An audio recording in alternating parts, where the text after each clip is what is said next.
My name is Olivia Hart, and I am 28 years old. People always tell you your wedding day is supposed to be the happiest day of your life. The day you look back on with misty eyes. The day you remember as the start of forever. Thought that too. But for me, my wedding day wasn't just about vows or flowers or music. It became the day I learned the truth about jealousy. And the day my sister tried to destroy me. Started like a perfect morning.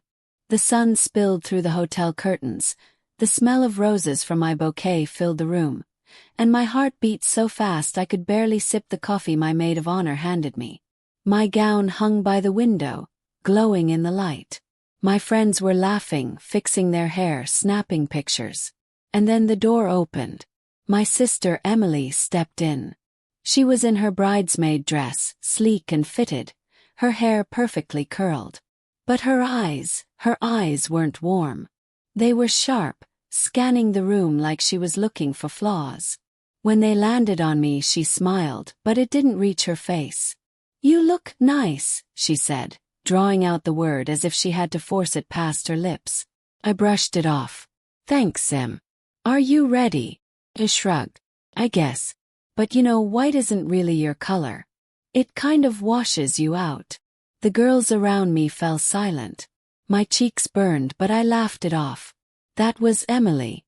She had always been the kind of person who knew how to cut deep without ever raising her voice. I turned back to the mirror, adjusting my veil, trying to steady my nerves. That's when I noticed her reflection. She wasn't looking at me, she was staring at my dress.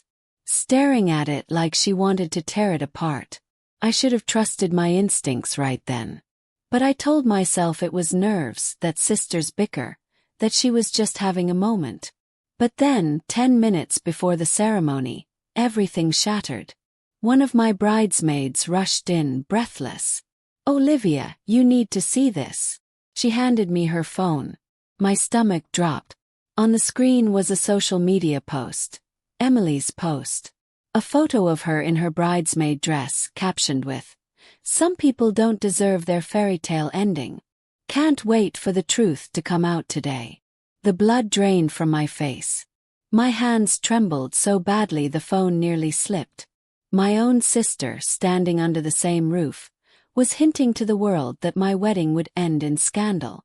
I looked up, and there she was, standing in the doorway, smirking like she had already won. And in that moment my wedding day stopped being about love. It became a battlefield. I didn't know it yet, but the secret Emily carried wasn't just petty jealousy. It was a weapon, and she was ready to use it in front of everyone I loved. Hang on, before I tell you what happened next, make sure you've subscribed and left your thoughts in the comments. This part gets intense. If you want to understand why my sister would post something like that on my wedding day, you need to know who Emily is, and who we were before everything soured. Growing up, Emily and I were only 2 years apart. We shared a room, clothes, even secrets whispered under blankets. To outsiders, we looked inseparable. People called us the Hart sisters, like we were one person, like nothing could ever divide us. But what no one saw was how Emily always needed to be first. If I got an A on a test, she'd find a way to mention her extra credit project. If someone said I looked pretty, she'd toss her hair and remind them she was the one who won Best Smile in yearbook superlatives. It was small things at first, but they piled up. When we hit high school, the cracks widened. She loved the spotlight. Homecoming dances, talent shows, cheerleading. I was quieter, more academic, focused on debate club and scholarships. We weren't competing in the same lanes, but somehow she always found a way to make me feel smaller. I still remember one night vividly. I had just been accepted into my dream college. I ran to the kitchen with the acceptance letter, my heart about to burst. Mom hugged me, Dad clapped me on the shoulder, and then Emily walked in, rolling her eyes. "Wow," she said flatly. "Guess they're really lowering their standards." The room went silent. My parents scolded her, but the damage was already done. That was Emily's gift. She could make joy feel like shame with just a sentence. Years passed, and I tried to believe adulthood would soften her edges. But the pattern followed us everywhere. When I landed my first job, she reminded me she was making more money. When I moved into my first apartment, she criticized the neighborhood. And when I introduced her to Ryan, my future fiancé, she smiled too brightly, leaned in too close and said, "Don't screw this up, Liv. Guys like him don't stick around long." That was Emily. Always turning a knife so smoothly you almost forgot you were bleeding. Still, I wanted to believe she'd grow out of it.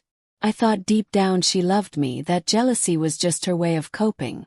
When Ryan and I got engaged, I asked her to be my maid of honor. Despite every warning bell, I wanted her by my side. But looking back, the signs were there. The first dress fitting, she arrived late, sighing loudly and muttering, "This is all so over the top." At the bachelorette party, she drank too much and slurred to my friends, "She's not even the pretty sister. He'll realize that soon enough." I brushed it all aside. "She doesn't mean it," I told Ryan when he raised an eyebrow. "She just gets jealous sometimes." He frowned but let it go. I wish I hadn't. Because by the time my wedding day arrived, Emily's jealousy wasn't just words. It was a storm gathering, and I was too blind, too desperate to believe in sisterhood, to see how close it was to breaking. The social media post was just the first crack of thunder. What Emily revealed next would shake the walls of the church before I even walked down the aisle. Before we go any further, click subscribe and let me know in the comments. What would you have done in my shoes? The church smelled faintly of lilies, the kind Ryan's mother had insisted on. Guests filled the pews, a low murmur of conversation echoing beneath the stained glass windows. My dress brushed the floor as I paced in the bridal suite, heart hammering with excitement and nerves.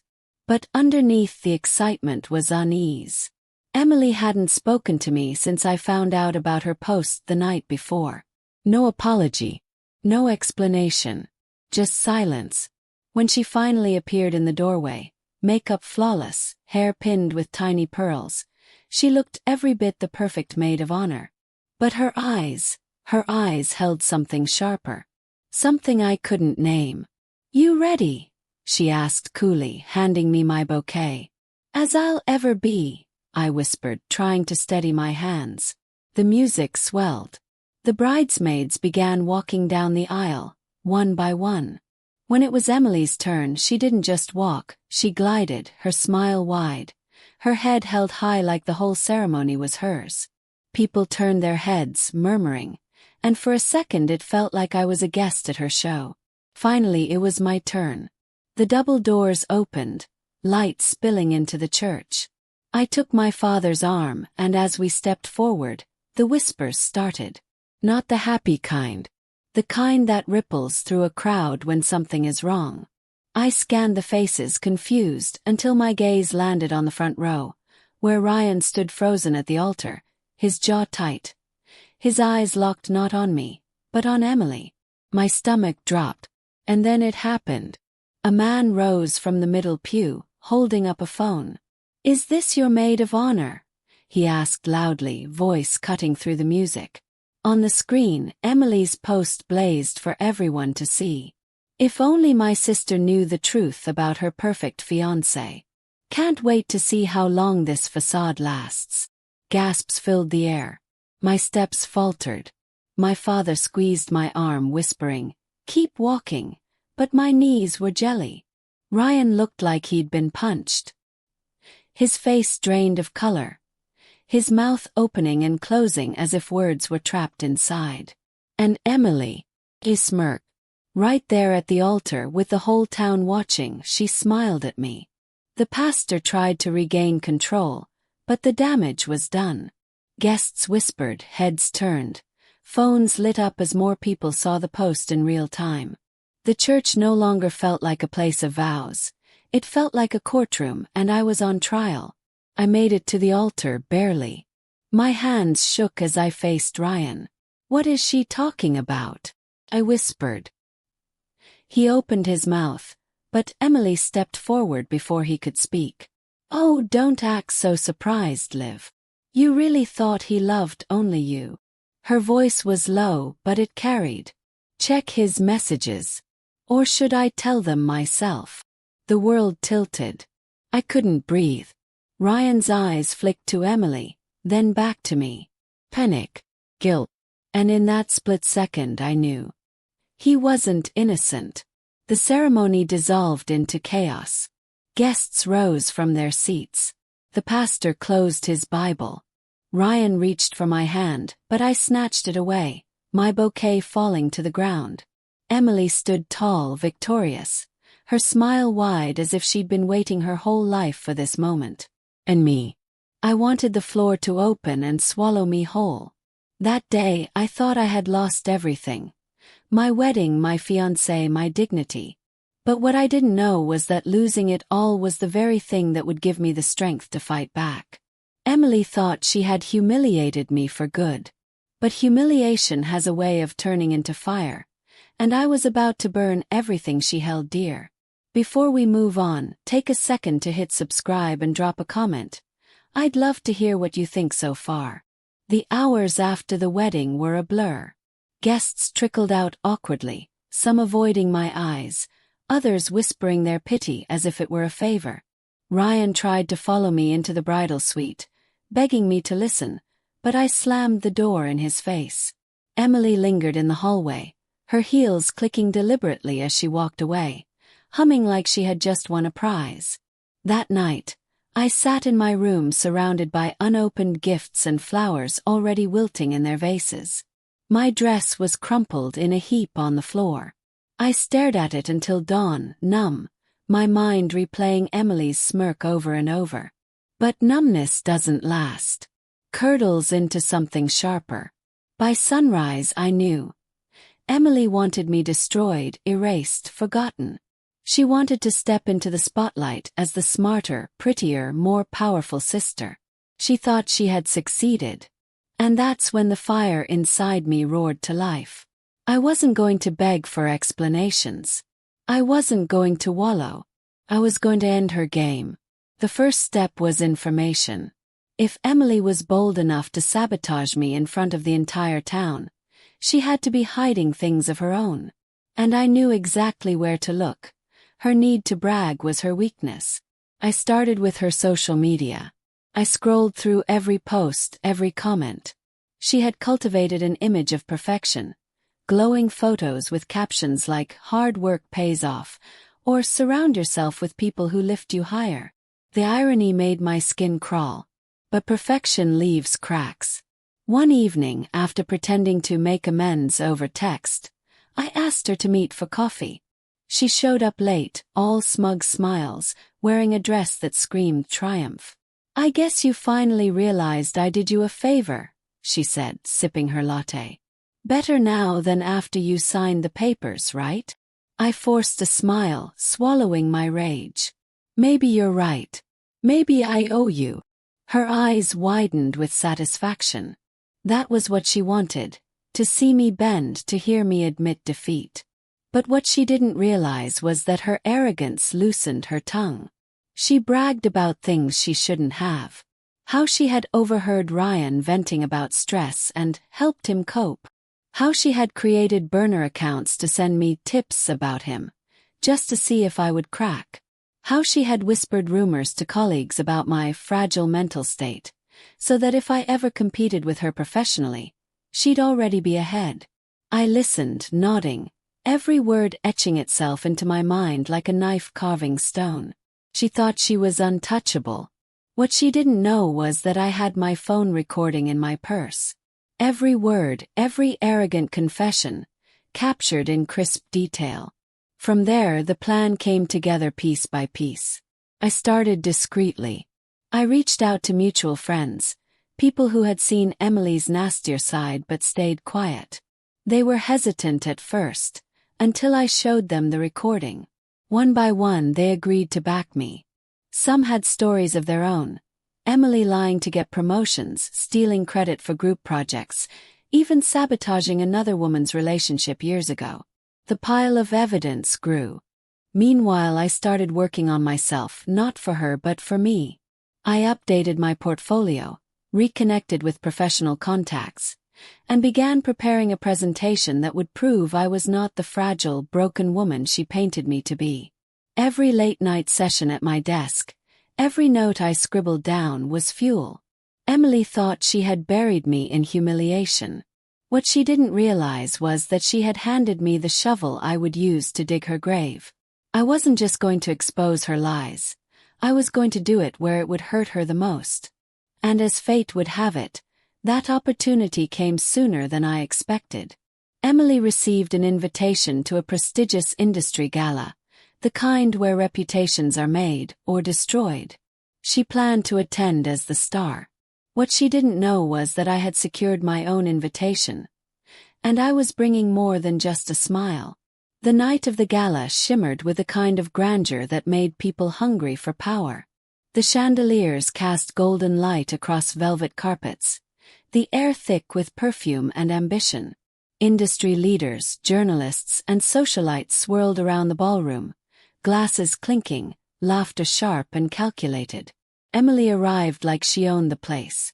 She wore a crimson gown that hugged her frame, her hair piled high, her lips painted the color of blood. People turned their heads when she entered. She thrived on it, soaking in the admiration as if it were oxygen. She didn't know that tonight would be the last time she'd breathe in that kind of glory. I stood in the corner, calm and composed in a sleek black dress that didn't scream for attention but commanded respect. No more trembling. No more second-guessing. Tonight wasn't about survival, it was about war. When the keynote portion of the gala began, Emily was already preening at her table, whispering loudly enough for everyone to hear about her big announcement that she hinted would elevate her career even further. She thought the night belonged to her. But I had other plans. I stepped onto the stage just as the host introduced a segment on integrity in leadership. My heart pounded, but my voice was steady when I took the microphone. Tonight, I began, I want to share a story. Not one of success, but of betrayal, and what happens when ambition is built on lies. The room hushed instantly. All eyes turned toward me. Even Emily froze, her smile faltering as she realized I wasn't there as an anonymous guest. I was center stage. I clicked the remote in my hand. The massive screen behind me flickered to life. And then Emily's voice filled the ballroom. Her confession from our coffee meeting spilled through the speakers. How she manipulated Ryan, how she planted rumors about me, how she sabotaged colleagues just to climb higher. Gasps rippled through the crowd. Heads swiveled toward her table. Emily's face drained of color.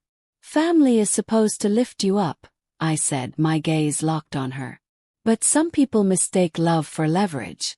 They think lies and sabotage will carry them higher. But the truth always finds its way to the surface. Tonight, you've all heard it for yourselves." The room erupted in whispers, some people openly recording on their phones.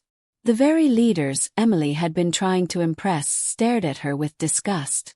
Her reputation, the carefully polished image she had built, cracked like glass shattering underfoot. She shot up from her chair, face twisted with panic. "She's lying. That recording, it's fake." But the evidence was undeniable. Other colleagues I had quietly rallied stepped forward, sharing their own stories of Emily's deceit. The more she denied, the more the crowd recoiled. Her crimson gown no longer looked regal. It looked like a warning flare signaling her downfall.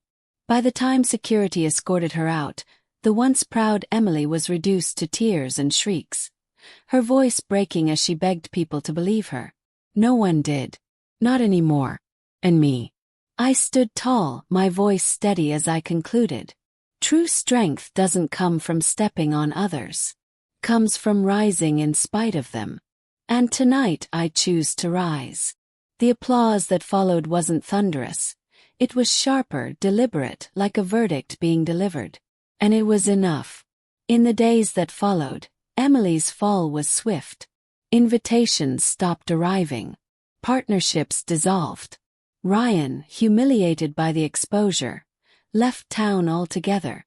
She was left with nothing but the ashes of her schemes. And me.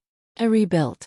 My career flourished, not because I had destroyed her, but because I had refused to let her destroy me. I walked into rooms without shame, my head high, my voice steady. Sometimes at night I think about the look on her face as the recording played. That moment when she realized her power was gone. It wasn't joy I felt, it was justice. And justice, when it finally comes, is colder and sharper than any blade. She thought she could ruin my wedding, my love, my reputation. But in the end, the only life she destroyed was her own. And I made sure the whole world watched her crumble.